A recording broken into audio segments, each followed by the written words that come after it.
స్వామి, ఇప్పుడు ఈ మాల గురించి చాలామందికి కూడా చాలా అంటే చాలా పాజిటివ్ ఒక ఒపీనియన్ ఉంది. కానీ దీని వెనకాల కూడా ఈ మధ్యకాలంలో సోషల్ మీడియాలో మనం చాలా రకాలుగా డౌట్స్ అనేవి రైజ్ అవుతున్న వాటి గురించి మనం ఇప్పుడు చూస్తున్నాం. వాటి గురించి అయితే మనం తెలుసుకోవాలి. అన్నిటికంటే ముఖ్యంగా ఒకటి ఏంటంటే కన్యాస్వాములు ఎవరైతే మొదటిసారి మాలేసుకుంటే వాళ్ళు ఉన్నారు కదా, సో వాళ్ళు ముఖ్యంగా పాటించాల్సిన చాలా గట్టి నియమాలు ఏమేమి ఉన్నాయి? So very very important. కన్యస్వామి అంటే అయ్యప్పకి చాలా ఇష్టం.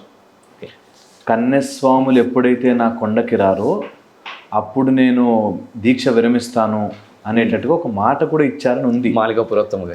అది ఎంత రియల్ అన్నది మనం పక్కన పెడితే అయ్యప్ప స్వామికి కన్యస్వాములు అంటే ఇష్టం అన్నది ప్రూవ్డ్. ఓకే, చాలామంది అయ్యప్ప స్వామి ఫస్ట్ టైం దీక్షలు వచ్చాక మిరకల్స్ చూసామని చెప్తారు. సో కన్యస్వామిగా ఉన్నప్పుడు వెరీ వెరీ ఇంపార్టెంట్ రూల్స్ కొన్ని ఫాలో కావాలి. నంబర్ 1 వచ్చేసి బ్రహ్మచర్యం. బ్రహ్మచర్యమే అయ్యప్ప దీక్ష. అయ్యప్ప దీక్ష అయ్యప్ప స్వామి హిమ్సెల్ఫ్ కొండ మీద నైష్టిక బ్రహ్మచర్యంతో కూర్చున్నాడు. ఆయనకు బ్రహ్మచర్యం ఫాలో అవ్వడమే మెయిన్ రూల్. ఓకే, ఇది వెరీ వెరీ ఇంపార్టెంట్. 2 గురు మాట. ఇప్పుడు ఎవరు ఏ గురువునన్నా ఫాలో కండి, ఆ గురువు చెప్పింది మాత్రం వినాలి. మీ గురువు ఎవరైనా కావచ్చు, ఆ గురువు ఏదైనా మాట చెప్తే ఆ మాటకి కట్టుబడి ఉండాలి. గురువు రోజు వెళ్ళి నువ్వు తడి బట్టలతో ప్రదక్షిణ చేయరా అంటే చెయ్యాలి. మీ గురువు వచ్చేసి రోజుకు 2 పూట్ల తినచ్చు ఏం కాదు అని అంటే ఫాలో కండి. గురువు చాలా చాలా ఇంపార్టెంట్ ఈ దీక్షలో. ఎందుకు అంటే గురుస్వామి యొక్క పవర్తోనే ఆర్ గురుస్వామి నీకు మార్గదర్శకం చేస్తేనే ఆ అడవి గుండా నువ్వు ప్రయాణం చేసినా లేకపోతే ఈ దీక్షలో 41 రోజులు నిష్టగా ఉన్నా హెల్ప్ చేస్తుంది. సో అయ్యప్ప స్వామి గురువే అంటారు అయ్యప్ప స్వామిని. సో గురుస్వామి కంపల్సరీగా. Okay, 3rd very very important, Ayyappa Swami భూతనాథుడు. భూతనాథుడు అంటే పంచభూతాలని తన ఆధీనంలో పెట్టుకున్నవాడు అని. పంచభూతాలకి మనం లొంగిపోకుండా ఉండడం వెరీ వెరీ ఇంపార్టెంట్. అతిగా తినేయడం కానీ, అతిగా నిద్రపోవడం కానీ, అన్నిటికీ భయపడిపోవడం కానీ ఇలాంటివి లేకుండా మనని మనం కంట్రోల్ చేసుకోవడం ఈజ్ అయ్యప్ప స్వామి దీక్షలో very very important rule. Okay, next వచ్చేసి 4th and most important rule, మనము చేస్తున్నది వ్రత దీక్ష, సన్యాస దీక్ష కాదు అన్నది నిజం. అయ్యప్ప స్వామి కూడా కొండకి ఎందుకు వెళ్ళాడు? వాళ్ళ తల్లికి తలనొప్పి వచ్చిందని విరుగుడు మందు తీసుకురావడానికి పులిపాలు కావాలి అంటే వెళ్ళాడు అయ్యప్ప. సో ఫ్యామిలీ రెస్పాన్సిబిలిటీని పారిపోలేదు. అయ్యప్ప స్వామి మీరు ఏ ఉద్యోగం చేస్తున్నా సరే ఉద్యోగము చెయ్యాల్సిందే. కంపల్సరిగా ఉద్యోగం ఉంది కాబట్టి నేను దీక్ష చేయలేనండి, నా ఉద్యోగం ఇలా ఉంది కాబట్టి నేను ఇలా చేస్తున్నానండి అని అనకూడదు. ఉద్యోగమే, నీ దీక్షే. ఉద్యోగానికి భయపడద్దు. ఉద్యోగంలో ఉన్నాం కదా అని చెప్పి అయ్యప్ప పేరు చెప్పి తప్పించుకోవద్దు. అది ఎప్పటికీ తప్పే. నీ ఉద్యోగం నువ్వు కంపల్సరిగా 100% నెరవేర్చాలి. అట్ ద సేమ్ టైం నిష్టగా దీక్ష చేయాలి. And 5th most important point, Ayyappa Swami దీక్ష మానసిక దీక్ష. ఇది ఫస్ట్ ఇయర్ మనకు గుర్తుండిపోవాలి. అయ్యప్ప స్వామి దీక్ష అంటే మానసిక దీక్ష. నువ్వు బయటకి ఎంత పెద్ద బొట్లు పెట్టావు, ఎన్ని నంబర్ ఆఫ్ బొట్లు పెట్టావు, ఎంత అక్షింతలు తల మీద వేసుకున్నావు కాదు, మనసులో ఎవ్వరి మీద అసహ్యం లేకుండా, ఎవ్వరి మీద బాధ లేకుండా, ఏ కుళ్ళు కుతంత్రాలు లేకుండా మనస్ఫూర్తిగా స్వామియే శరణమయ్యప్ప అనే నవాక్షరి మంత్రం నోట్లో నడుస్తూ ఉండాలి. ఎప్పుడు టైం దొరికితే అప్పుడు స్వామియే శరణమయ్యప్ప అని మైండ్లో it has to run like a record. ఆ నవాక్షరి మంత్రం కన్యస్వామిని ఇట్లా దాటించేస్తుంది. ఇది వెరీ ఇంపార్టెంట్. ఇవి ఫస్ట్ 5 గుర్తుపెట్టుకోవాల్సింది. ఇంకా రెగ్యులర్ రూల్స్, నలుపు వస్త్రాలు వేసుకోవాలి. శనిదేవుడికి అయ్యప్ప మాట ఇచ్చాడు కాబట్టి నలుపు వస్త్రాలు వేసుకుంటే శని దోషం పోతుంది అని కంపల్సరీగా వాగ్దానం చేశాడు. సో నలుపు వస్త్రాలు వేసుకోవాలి. అండ్ అయ్యప్ప స్వామి దీక్షలో కంపల్సరీగా చన్నీటి స్నానం మిస్ చేయకూడదు. కొంతమంది వేడి నీళ్ళు చన్నీళ్ళు పోసి కలిపి, చన్నీటి స్నానం అంటే నువ్వు ట్యాప్లో పోయి ట్యాప్ ఆన్ చేస్తే ఏ నీళ్ళు వస్తాయో అదే. ఆ చన్నీటి స్నానంతో స్నానం చేయాలి. మార్నింగ్ ఈవినింగ్ చేయాలి. పొద్దున సూర్యోదయం అయ్యే లోపల పూజ అయిపోవాలి. అండ్ గుడికి కంపల్సరీగా ఒక అసోసియేట్ దగ్గరలో గుడి పెట్టుకోండి. నేను రోజు వెళ్ళలేనండి, వారానికి ఒకసారైనా వెళ్ళిరా, ఎంత కుదిరితే అంత. దేవుడి దగ్గర ఎలా ఉంటుందంటే ఖచ్చితంగా చెయ్యాలి లేకపోతే పనిష్ చేస్తాను అని కాదు. నీ బెటర్ కోసం, నీ మెరుగుదలకి, నువ్వంటూ ఒక డిసిప్లిన్ రావడానికి రూల్స్ ఉంటాయి. ఇది బాగా గుర్తుపెట్టుకోవాలి. నెక్స్ట్ వచ్చేసి సాత్విక ఆహారం. ఎంత కుదిరితే అంత మసాలా ఫుడ్స్కి కానీ, హెవీ ఫుడ్స్కి కానీ, ఆయిలీ ఫుడ్స్కి కానీ దూరం ఉండాలి. ఇది మనం దీక్ష రూపంలో చేస్తున్నాం. ఇప్పుడు సైన్స్ అంతా కూడా అదే మాట్లాడుతుంది. ఆయిలీ ఫుడ్ తగ్గించండి, ఇంటర్మీడియట్ ఫాస్టింగ్ చేయండి, ఎంటైర్ థింగ్ ఇదే చెప్తుంది మనకి. సో కంపల్సరీగా ఇది ఫాలో అవ్వాలి. అండ్ ఎట్టి పరిస్థితుల్లోనూ పూజని మిస్ చేయొద్దు. మార్నింగ్ ఈవినింగ్ కంపల్సరీగా మీరు చిన్న పుస్తకం దొరుకుతుంది, అందులో శరణుఘోష ఒక్కటి ఉంటుంది, చదువుకోండి, చాలా ఇంపార్టెంట్. ఏది ఏమైనా మీరు పెట్టిన సన్నిధానంలో పటము 41 days మూవ్ చేయకూడదు. చాలామంది తీసి తుడిచి ఒక చోట పెట్టేస్తే విగ్రహానికి, దానికి కావాలంటే అక్కడే ఉంచి క్లీన్ చేసుకోవాలి, పువ్వులు వేసుకోవాలి.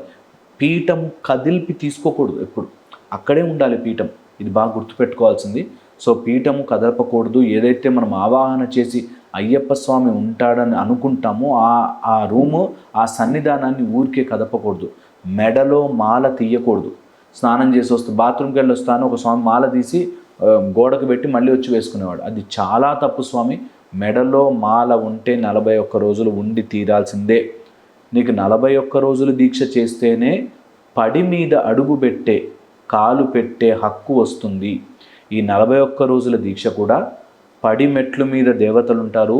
ఆ దేవతల మీద నువ్వు అడుగు పెట్టాలి అంటే, నీకు నిజంగా ఆ ఎలిజిబిలిటీ రావాలి అంటే, ఆ 18 పడిమెట్లు ఎక్కాలంటే 41 రోజుల దీక్ష కంపల్సరీ.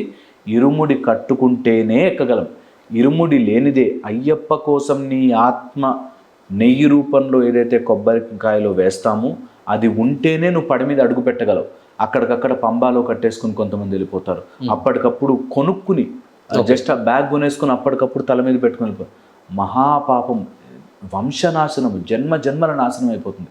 ఎట్టి పరిస్థితుల్లోనూ అయ్యప్ప దీక్షను అట్లా చేయకూడదు. అండ్ వెరీ ఇంపార్టెంట్ పాయింట్ ఇక్కడ నేను చెప్పాలనుకుంటుంది, అయ్యప్ప స్వామి దీక్ష ఒక్కటే చాలా యునీక్ తాంత్రిక్ ప్రొసీజర్. ఇది శబరిమలని టూరిజం చేయకూడదు. ఓకే, ఫ్రీగా ఊరికే పోయి చూసి వచ్చేస్తా అయ్యప్ప స్వామిని. అయ్యప్ప స్వామి అలా కాదు. అయ్యప్ప స్వామిని దీక్ష చేసి వెళ్ళాలి. అంతేగాని ఏదో టూరిజం అటు వెళ్తూ ఫ్రెండ్స్తో పాటు పోయినా, ఇటు ఏదో చూసుకుంటూ వెళ్ళిపోయినా, never do that. Ayyappa Swami దీక్ష, వ్రతము ఒక టైప్ ఆఫ్ తాంత్రిక ప్యాటర్న్. ఎట్టి పరిస్థితుల్లోనూ అది టూరిజం లాగా చేయకండి. కొంతమంది వెళ్తున్నారు, మాకు వీలు కుదరదండి నార్మల్గా, అది ఎవరి భక్తి వాళ్ళది. కానీ బేసిక్గా అయ్యప్ప దీక్ష చేస్తే మాత్రం ఈ రూల్స్ కంపల్సరీ. ఏ కన్యాస్వామి కూడా 10 రోజులు వేసా, 12 రోజులు వేసా, తెలిసిన వాళ్ళతో వెళ్ళిపోయి వచ్చేసి మళ్ళీ దీక్ష కంటిన్యూ చేసా, అలా చేయకుండా ఫుల్గా నిష్టగా చేయండి. అంటే బేసిక్గా మీరు ఇప్పుడు సివిల్లో వెళ్ళే వారి గురించి కూడా అంటున్నారు కాబట్టి, టూరిస్ట్ లాగా అంటే కొంతమంది ఇప్పుడు నేను 41 days మండలం కంప్లీట్ చేసుకొని నేను వెళ్తున్నప్పుడు నాతో పాటు కూడా వచ్చేవాళ్ళు ఉంటారు. అట్లా వచ్చేవాళ్ళు, వాళ్ళకి కూడా ఎలా ఉంటుంది అంటారు, ఇప్పుడు ఈ పడిమెట్లు ఎక్కడానికి ఎలాగో ఛాన్స్ లేదు. సో వాళ్ళు వెళ్ళొచ్చు, అలాంటి వాళ్ళు శబరి దర్శనం చేసుకోవచ్చు. వెళ్ళి రావద్దు అని ఎవరు చెప్పరు. నేనేమని చెప్పడానికి నువ్వు వెళ్ళొద్దు, గుడికి రావద్దు అని. కానీ నీకు అయ్యప్ప యొక్క ఎక్స్పీరియన్స్ రావాలి అంటే దీక్ష చేయాలి. అయ్యప్ప ఎలిజిబిలిటీ. అయ్యప్ప దీక్ష చేసి వెళితే ఆ ఫీలింగే వేరు. ఊరికే వెళ్ళి చూసి వచ్చేసాం, స్వామిశరణం అంతా బాగుంది స్వామి, విగ్రహం చూసినా స్వామి కాదు. విగ్రహం చూడడానికి వెళ్ళడం వేరు, అయ్యప్ప స్వామి యొక్క ప్రక్రియ వేరు. ఓకే, దేనికి ఏ గుడికి లేదు చూస్తారా దాని ఫిలాసఫీ. అయ్యప్ప స్వామికి మాత్రమే పడిమెట్లు ఎక్కాక ధ్వజస్తంభం పైన గుర్రము, అది దాటి లోపలికి వెళ్తే అయ్యప్ప దర్శనము, అయ్యప్ప దర్శనం అయ్యాక మనకి జ్యోతి దర్శనం. There is a link. Okay, ఈ లింక్ని మనము టూరిజం లాగా, మేము ఫ్రెండ్స్ అందరం కలిసి వెళ్ళొచ్చేసాం, ఎక్కడికి వెళ్ళేది, ఏం చేస్తాం, ఇంకో విగ్రహాన్ని చూసి వచ్చారు అంతేనా? అయ్యప్ప స్వామిని చూడడం అనేది ఒక అదృష్టం. అది దీక్ష చేసి వెళ్ళడం మహాదృష్టం. ఆయన అక్కడ ప్రతిష్ఠించి కూర్చున్నాడు. అలా నా కోసం దీక్ష చేసి ఇరుముడులు కట్టి, ఒకటి వాళ్ళ కోసం అయితే ఒకటి నా కోసం ఇరుముడి కట్టి, దానిలో నెయ్యి వేసి ఆ కొబ్బరికాయ తీసుకొచ్చి నాకు నెయ్యాభిషేకం చేస్తారు నా భక్తులు అని కూర్చున్న దానిలో ఊరికే వెళ్ళి చూసి వచ్చేసాము, అక్కడికి వెళ్ళి డబ్బులు వేసేసాము, ఇలా కాదు అన్న నా స్ట్రాంగ్ ఫీలింగ్. ఓకే, పోనీ ఎవరికైనా కుదరలేదు, ముసలివాడు ఉన్నారు, పెద్దవాళ్ళు ఉన్నారు, దీక్షలు చేయలేరు, డయాబెటిక్ ఉన్నారు, కొంతమంది వాళ్ళకి హెల్త్ ప్రాబ్లం ఉంది, చెయ్యలేరు, స్వామిని చూడాలని ఎన్నో రోజుల నుంచి తపన పడుతున్నారు, వెళ్ళొచ్చు, తప్పులేదు. వెళ్ళడం రావడం తప్పు కాదు, బట్ దాన్ని టూరిజం చేయొద్దు. ఆ ఎక్స్పీరియన్స్ రావాలి అంటే మాత్రం టూరిజంలో ఒకసారి వెళ్ళి వచ్చేసాం. ఫస్ట్ టైం వెళ్ళడం, కన్యస్వామిగా వెళ్ళడం ఒక అదృష్టం. దాన్ని నేను అప్పుడు మా ఫ్రెండ్స్తో వెళ్ళి వచ్చేసా ఒకసారి. దాని తర్వాత ఇంకోసారి మధ్యలో ఏప్రిల్లో ఒకసారి గుడి ఓపెన్ అయితే అప్పుడు పోయి వచ్చేసిన. ఏంటి పోయి వచ్చేది, నేను పక్కనున్న ఇంటి పక్కన ఉండే నీ టెంపుల్ అనుకున్నామా? కాదు, అయ్యప్ప స్వామిది క్షేత్రం. ఆ కొండ ఎక్కడం, ఆ పంచగిరి వాసుని కొండ ఎక్కడం ఒక అదృష్టం. దాన్ని టూరిజం చేయొద్దు అని నా ఫీలింగ్. ఎవరి ఒపీనియన్స్ వాళ్ళకి ఉండొచ్చు డెఫినెట్లీ. ఎవరికి వెళ్ళాల్సిన పరిస్థితి కొంతమంది కుదరదు, కొంతమంది చెయ్యలేరు, వాళ్ళకి చెయ్యాలని ఉన్న ఇంట్లో సపోర్ట్ ఉండదు. ఒక ఆయన నాతో చెప్పిన మాట, నాకు చెయ్యాలని ఉంటుందండి, మా ఆవిడ నాస్తికురాలు, తను చెయ్యనివ్వదు, నాకు చాలా ఉందండి అయ్యప్పని. అలాంటి ఆయన బ్రేక్ తీసుకుని 2 days వెళ్ళొచ్చేస్తానని వెళ్ళొచ్చారు. సో ఎవరి భక్తి వాళ్ళది, ఎవరి భక్తిని మనం మెజర్ చేయలేము. కానీ బట్ సమ్హౌ అయ్యప్ప స్వామి దీక్ష నిజంగా రుచి చూడాలంటే 41 days దీక్ష, అయ్యప్పని చూడాలి చూడాలి చూడాలి అని ఫస్ట్ టైం కన్యస్వామికి అయ్యప్ప స్వామి అసలు దీక్ష చూడాలి, అసలు పేటతుల్లి అంటే ఏంటి, అక్కడ ఉండే పెద్దపాదం ఏంటి, పంబాస్నానం ఏంటి అనే ఒక ఆశతో వెళితే అయ్యప్ప స్వామి అదృష్టమే అదృష్టం. అయ్యప్ప స్వామిని చూడడం అదృష్టమే అదృష్టం. అది సమ్హౌ దే మిస్. అది టూరిజంలో వెళ్ళారంటే మిస్.